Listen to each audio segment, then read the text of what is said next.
Vous êtes sur InfoLive TV, voici l'actualité de ce lundi 12 mai. On ouvre cette édition avec l'arrivée en Israël aujourd'hui d'Omar Soleiman. Le chef des renseignements égyptiens tentera une nouvelle médiation pour parvenir à une trêve entre Israël et les factions palestiniennes de la bande de Gaza.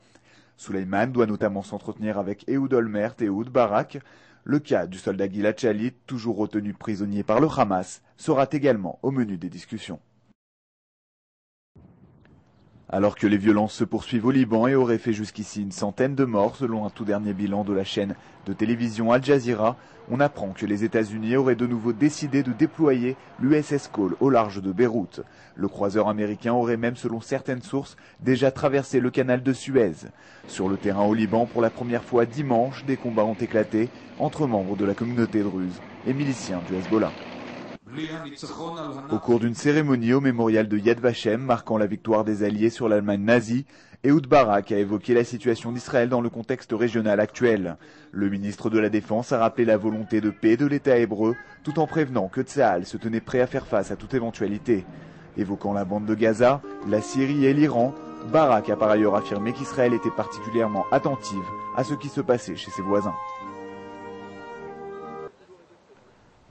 À Jérusalem, la municipalité a déclaré que sa commission en charge des affaires de la vieille ville avait approuvé le tracé d'un nouveau pont qui relierait le mur des Lamentations au mont du Temple. Il s'agit du second tracé proposé par les autorités de la capitale israélienne. L'an passé, une première proposition avait provoqué la colère du monde arabe et entraîné de violentes manifestations.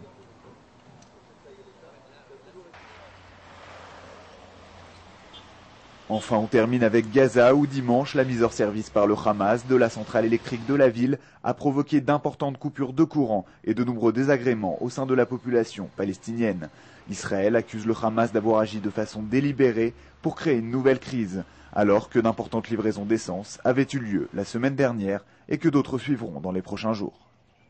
C'est la fin de ce flash, merci de nous suivre sur InfoLive TV.